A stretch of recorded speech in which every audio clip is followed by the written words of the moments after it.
which lube should you use? Now that is a big question, but we are going to tackle it. In this section, we will cover what lube you should get, the different types of lubes, and the cost of them.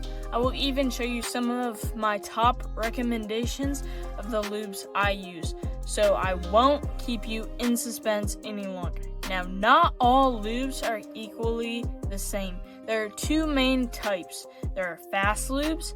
These are thinner and make your cube feel super quick and effortless, but they wear off faster than our next option, which is control lubes.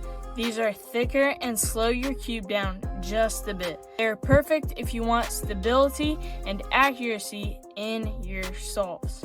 If you're new, I would start out with a control lube because it's easier to handle and your cube won't suddenly turn into a slippery mess. Good cube lubes are cheap in the long run. A small bottle can last months even for heavy solvers. But if you can't find official cube lubes, look for 100% silicone lubricants, safe for plastic. You can purchase some lube from Speedcube shop or the Cubicle and pick some up there. The key is making sure it's plastic safe. If the bottle doesn't say that, just skip it.